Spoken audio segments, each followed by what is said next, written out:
안녕하세요, 옴스입니다. 현대모비스에서 오랜만에 공채가 열렸습니다.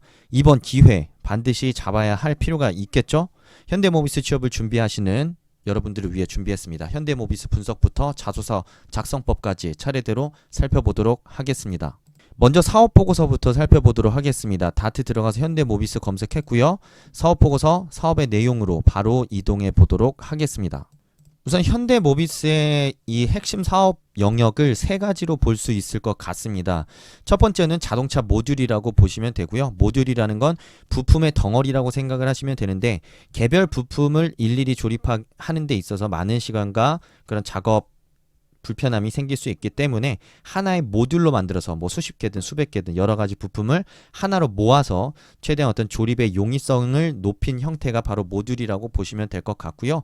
이 이외에도 다양한 부품 제조 그리고 AS용 부품 사업을 영위하고 있다고 보시면 되겠습니다. 자세한 설명은 뒤에서 나오기 때문에 쭉쭉 넘어가도록 하겠습니다. 바로 모듈 및 부품 제조 사업의 산업의 특성 부분 좀 보실 텐데요. 부품 산업의 경쟁력이 이 완성차의 품질력과 원가 경쟁력 확보에 있어서 굉장히 중요하다라는 생각을 좀 갖고 접근할 필요가 있습니다. 우리가 현대기아차에 대한 생각만 너무 많이 하면서 살고 있는데, 사실은 하나의 완성차를 만들기 위해서 부품이 2만 개에서 4만 개 가까이 들어가게 됩니다. 개별 부품이 얼마나 성능이 좋고 얼마나 신기술을 잘 담고 있는지에 따라서 완성차의 품질과 기술력이 달라질 수밖에 없습니다. 또한 이 과거에는 내연기관 위주의 자동차에서 여러분들도 잘 알겠지만, 이제는 배터리 기술을 바탕으로 한 친환경 자동차로 지금 트렌드가 변화하고 있습니다. 그런 변화에 따라서 새로운 기술 트렌드들이 자리를 잡고 있는데요. 그 내용이 바로 이쪽에 나와 있습니다. 대표적인 자율주행 기술 발달에 따라서 인포테인먼트와 커넥티비티 기술이 중요해지고 있다. 굉장히 중요한 내용이고요. 그리고 환경 규제 강화에 따른 전동화 기술이 중요해지고 있다.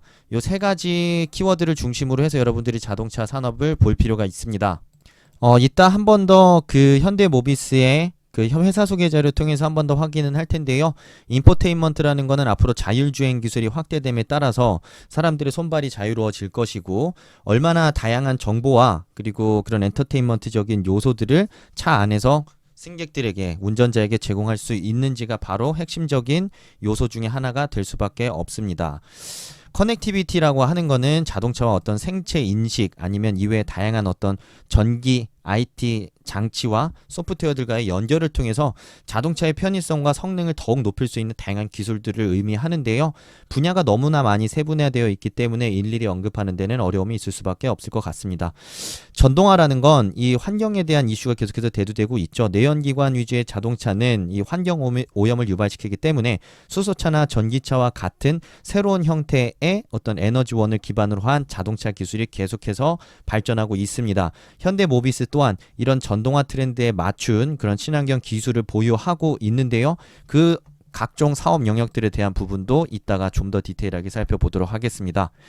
아래는 자동차 산업의 성장성에 대한 이야기입니다.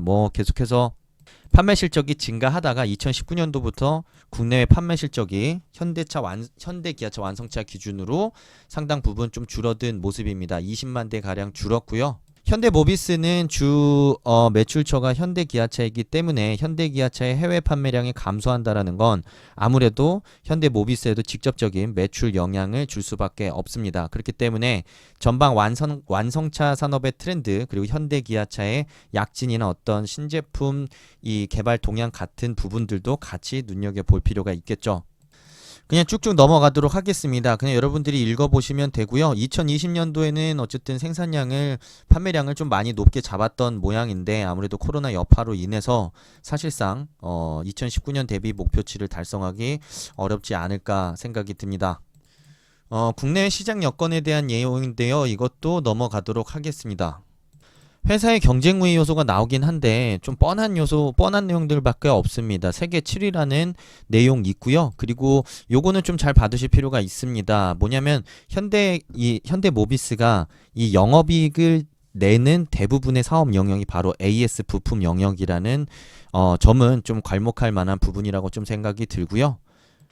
실제로 AS 부품 사업 같은 경우에는 기존에 판매된 자동차에 필요한 AS 부품을 생산하고 납품하는 사업이라고 보시면 됩니다. 아무래도 기존의 현대기아차를 타던 사람들 같은 경우에는 당연히 순정 부품을 사용하는 것이 아무래도 수리의 안정성을 높일 수 있는 만큼 고정적인 매출 기반이 일정 부분 확보가 가능하다라는 장점이 있고, 그리고 별도의 마케팅이나 영업이 필요 없기 때문에 이로 인한 불필요한 비용이 절감됨으로써 훨씬 더 수익성이 좋을 수밖에 없는 사업 영역입니다. 그래서 이따가 제가 표를 하나 준비하기는 했지만 자동차 부품 및 모듈 사업 같은 경우에는 매출에 비해 영업이익률이 1%밖에 나오지 않는 반면 AS 부품 사업은 영업이익률이 19%에 육박할 정도입니다. 그렇기 때문에 당연히 이제 앞으로 시대 변화에 따른 기술 개발도 물론 중요하긴 하겠지만 현대모비스의 상당한 부분의 수익성을 안겨주고 있는 AS 부품 사업도 절대 놓쳐서는 안 되는 부분이라고 할 수 있습니다. 관심 있는 분들은 주의 깊게 보고 그런 부분에 대한 여러분들의 관심을 피력해 볼 수도 있겠습니다. 그리고 이외의 내용은 뭐 전 세계적으로 생산 거점 확보를 하고 있다라는 내용인데요. 아무래도 이 직접적으로 영업을 하는 대상은 이 완성차 업체들이긴 하겠지만 글로벌 네트워크와 세분화된 이 세세한 단위의 지점을 보유하고 있는지 여부는 이 AS 부품을 최종 소비자들에게 구석구석 이렇게 전달해주고 사용할 수 있는 어떤 기회를 마련해 준다라는 측면에서 굉장히 중요한 포인트일 수 있습니다. 그렇기 때문에 현대모비스가 전 세계적으로 보유하고 있는 그런 세부적인 세밀한 네트워크들은 이 현대모비스의 AS 부품 사업을 영위하는 데 있어서 경쟁력이 될 수도 있겠죠. 그런 디테일한 부분들 좀 찾아보시고 여러분들이 나중에 면접에 가서든 자소서에서든 현대모비스의 장점을 어필해 볼 수 있을 것 같습니다. 뭐 투자 많이 하고 있다라는 내용은 누구나 알고 있는 내용이기는 하고요. 그리고 요 중간에 보시면은 센서에 대한 얘기가 나오고 있습니다. 사실은 여러분들이 이런 식으로 센서가 왜 중요한지에 대한 부분을 설명하는 이런 내용이 굉장히 핵심적인 부분입니다. 특히나 연구개발 부문에 지원하시는 분들 중에서 센서 기술에 관심이 있는 사람들 같은 경우에는 자소서 1번 항목을 쓸 때 이런 부분을 적극적으로 어필해 볼 수 있습니다. 1번 항목이 지원 직무를 어떻게 이해하고 있는지를 물어보고 있는 건데, 나 같은 경우에는 센서 부분의 연구개발 직군이 자동차의 눈을 담당하고 있기 때문에 앞으로 이런 자율주행 시대의 가장 핵심적인 연구개발을 담당하고 있어서 그런 이유 때문에 나는 이 직무에 관심이 갖게 됐다라는 식으로 여러분들이 어필을 쉽게 해볼 수 있습니다. 그런 부분을 여러분들이 어쨌든 어필을 잘하기 위해서는 라이다가 아니면 센서가 어떤 측면에서 미래 자동차에 있어서 굉장히 중요한 파트라고 생각하는지에 대한 구체적인 근거와 이유를 제시하면서 그 직군에 대한 여러분들의 생각을 밝힌다면 1번 항목도 쉽게 좀 접근을 해볼 수 있지 않을까 생각이 듭니다. 그리고 지금 현대모비스에서 PFC죠. PFC라는 파워트레인 퓨얼셀 컴플릿, 저도 잘은 모르겠지만 이 수소차를 만드는데 가장 핵심적인 파트 중에 하나를 여기서 만들고 있습니다. 현대자동차에서는 그 앞으로 미래자동차의 기술 중에 수소차 기술에도 많은 부분을 투자하고 있는데요. 그 수소차의 그 엔진에 해당하는 그 퓨얼셀 요 부분을 통합 모듈을 연료전지 통합 모듈을 현대모비스에서 만들고 있다라는 점을 여러분들이 생각한다면 앞으로 현대기아차가 미래 그런 친환경 자동차 시장을 먹어가는 데 있어서 현대모비스의 역할이 얼마나 중요한지 여러분들이 생각을 해볼 수 있겠습니다. 당연히 관련된 연구개발 분야나 아니면 설계 분야에 지원하시는 분들 같은 경우에는 이 자동차의 심장을 미래 수소차의 심장을 담당할 이 파트에 대한 연구가 반드시 선행되어야만 뭐 유럽이나 중국 시장을 중심으로 확대되고 있는 친환경차 시장을 제대로 공략할 수 있다라는 여러분들의 견해도 피력해 볼 수 있지 않을까 생각이 듭니다.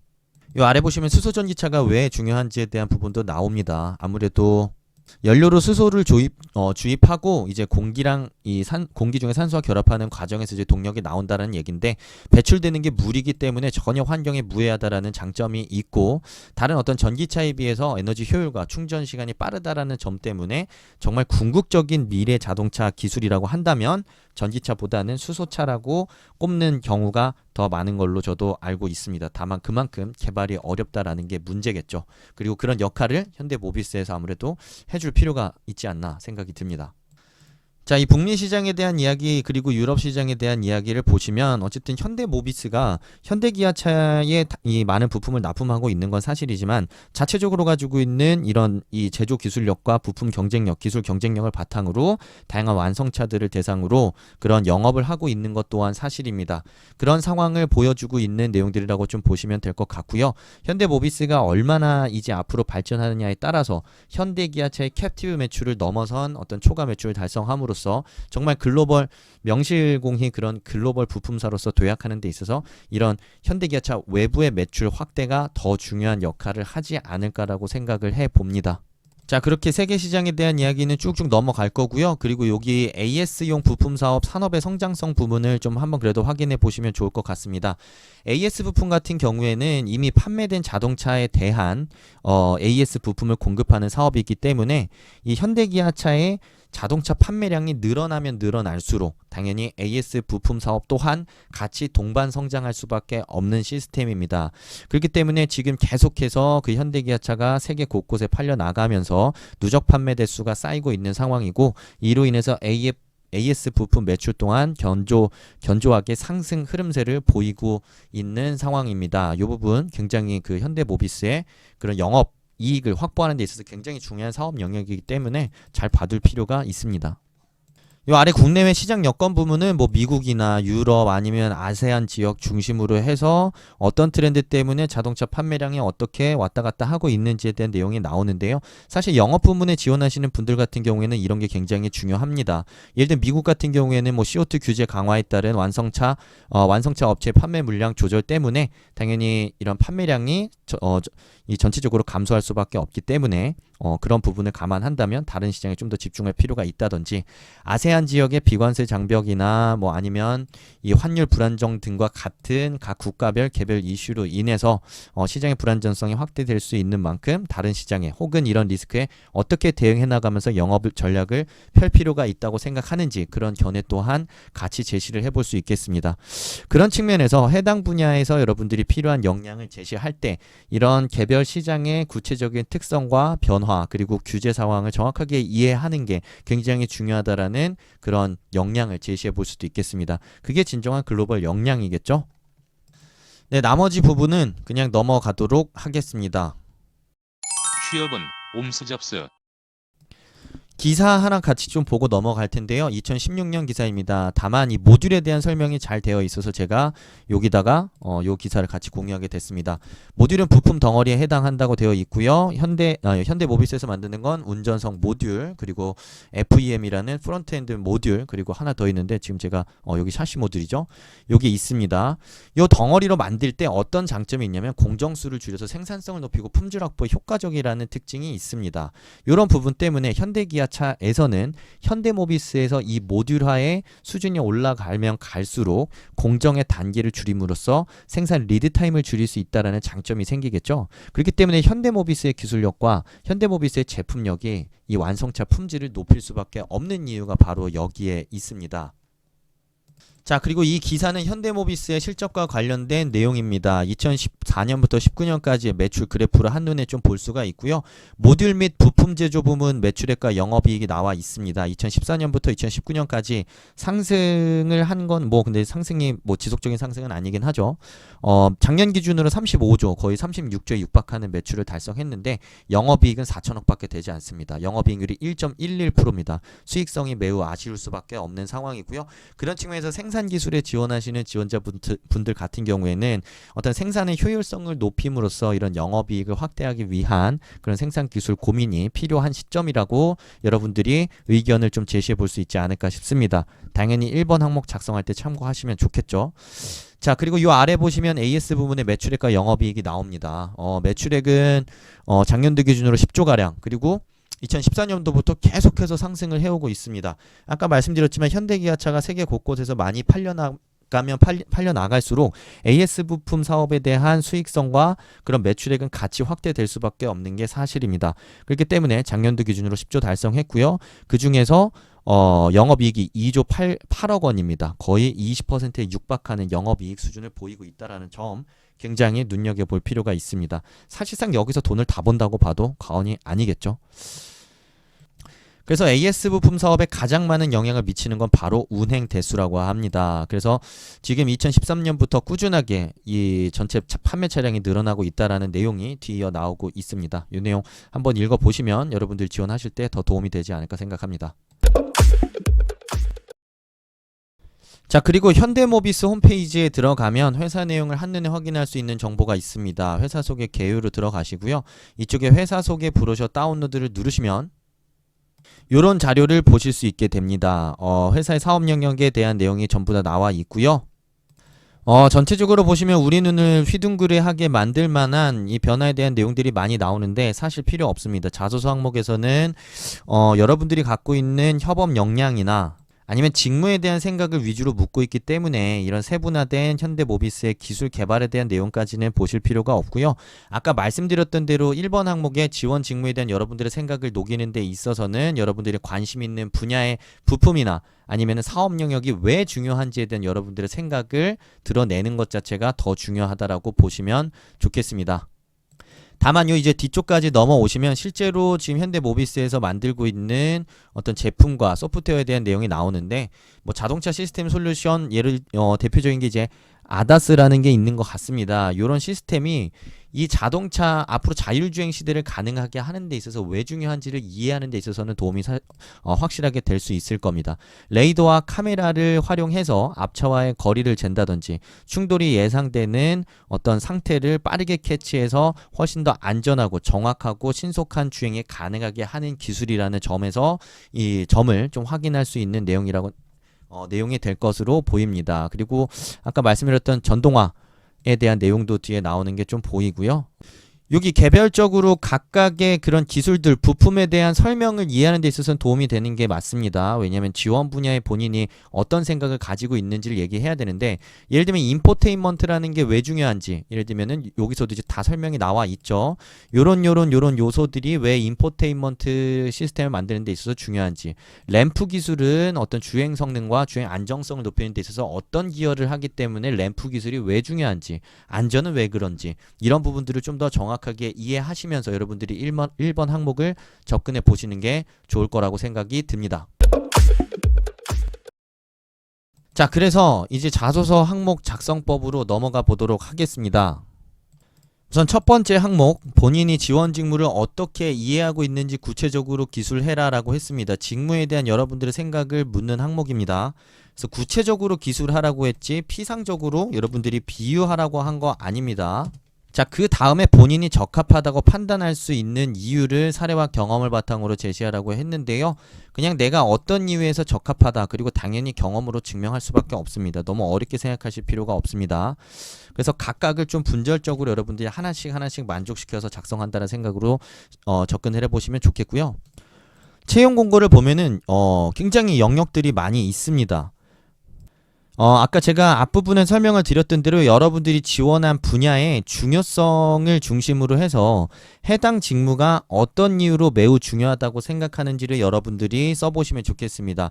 특히 연구개발 부문 같은 경우에는 이렇게 세부적으로 분야들이 굉장히 좀 세분화되어 있습니다. 서스펜션, 에어백, 조향, 뭐 센서, 제동, 기타 등등인데 각각의 영역을 설계한다라는 게 왜 중요한지, 어떻게 설계해야만, 어떻게 시험평가를 해야만 현대모비스의 그런 미래 기술을 확보하는 데 있어서 중요한 역할을 한다고 생각하는지 여러분들의 구체적인 생각을 그대로 드러내 보시면 좋을 것 같습니다.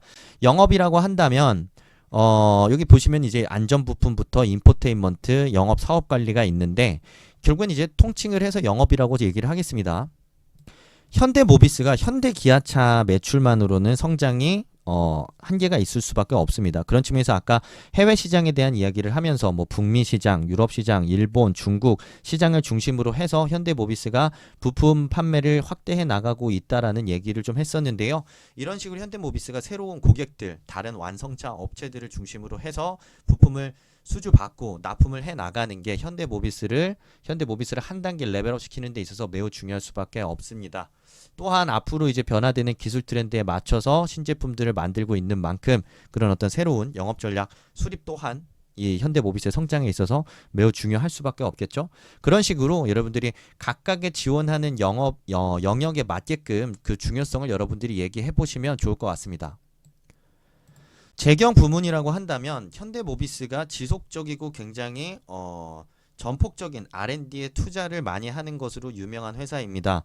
당연히 많은 돈을 쏟아붓는 만큼 많은 자금을 유동적으로 공급하고 그리고 투입할 수 있는 여력이 필요한 게 사실입니다. 그런 측면에서 현대모비스가 미래기술력 확보하는 데 있어서 필요한 이런 자금력과 원활한 이런 투자 활동이 일어나는 데 있어서 재경 부분의 역할이 필요하겠죠. 구체적으로 현대모비스가 어떤 방향으로 변화하고 있는지, 그 과정에 있어서 R&D가 얼마나 중요하다고 생각하는지, 그리고 그런 R&D를 수행하는 데 있어서 재경이 어떤 측면에서 이런 경쟁력 있는 자금 조달과 운영을 통해 현대모비스의 사업을 뒷받침할 수 있다고 생각하는지에 대한 재경 부문의 생각을 밝힌다면 분명히 직무에 대한 여러분들의 견해 쉽게 밝혀볼 수 있을 거라고 생각이 듭니다. 모듈 사업 부문에 지원하시는 분들 같은 경우에는 아까 제가 기사를 보여드렸던 내용을 참고하신다면 모듈이 왜 중요한지, 그런 모듈을 잘 만드는 게 현대기아차 내지는 우리나라의 자동차 기술력을 더 한 단계 높이고 생산의 리드타임을 줄이고 원가 경쟁력까지 확보하는 데 있어서 중요한 사업 영역이라는 거, 그런 어떤 직무 분야라는 거 여러분들이 생각을 녹여보실 수 있겠습니다. 자, 그렇게 본인이 직무를 이해하고 있는 바를 구체적으로 기술을 우선 해보시면 되겠고요. 그 다음에 이제 두 번째로는 그 업무를 수행하는 데 있어서 내가 어떤 경쟁력이 있다고 생각하는지 여러분들의 생각을 밝히시면 되겠습니다. 자, 자유롭게 밝히시면 됩니다. 뭐 설계를 하는 데 있어서 필요한 기본적인 설계 관련된 지식이 좀 충분하게 있다라고 얘기해 볼 수도 있고요. 그리고 뭐 적극성을 바탕으로 새로운 영업 기회를 창출할 수 있다라는 것도 좋습니다. 또는 아까 얘기했던 글로벌 시장과 그 각 국가별 세분화된 어떤 이 시장의 특성에 대한 이해를 갖고 있다고도 얘기해 볼 수 있습니다. 근데 문제는 뭐냐면 이유를 같이 제시하는 게 중요합니다. 그런 각 국가별 세분화된 어떤 이해도에 따라서 새로운 영업 기회를 창출할 수 있는 수준이 달라질 수 있기 때문에 글로벌 시장에 대한 이해, 개별 국가에 대한 어떤 깊이 있는 이해가 중요하다. 그리고 나서 근거를 제시해야겠죠. 내가 어떤 시장에 대한 이해를 얼만큼 갖추고 있다라는 것까지 제시를 해볼 수 있어야겠습니다. 자, R&D 부분 같은 경우에는 뭐 창의성이라고 얘기해도 좋고요. 아까 얘기했던 지식을 얘기해도 좋습니다. 하지만 이유를 또 같이 분명하게 제시를 해주셨으면 좋겠습니다. 창의성이라고 한다면 연구개발이라는 게 어떤 항상 새로운 접근과 새로운 시도를 통해 더 좋은 아이디어와 혁신이 일어날 수 있는 만큼 새롭고 다양한 시도를 해보는 것 자체가 중요하다라고 이제 주제를 제시했다면 내가 지금까지 새롭고 다양한 시도를 했었던 경험들을 여러분들이 구체적으로 제시함으로써 바탕이 되는 근거와 경험을 통해 이 항목을 완전하게 여러분들이 작성을 해볼 수 있을 거라고 생각이 듭니다. 그래서 어떤 경쟁력이 있는지, 그 경쟁력이 어떤 이유에서 그 해당 직무에 지원 직무에 필요한지 제시하고 관련된 경험과 근거, 뭐 지식이 될 수도 있고요. 뭐 자격증이 될 수도 있습니다. 그렇게 여러분들이 하나씩 접근을 해서 제시를 해보면 좋을 거라고 생각이 듭니다. 자, 두 번째 항목, 공동의 목표 달성하기 위해서 사람들과 힘을 합쳐 노력했던 경험입니다.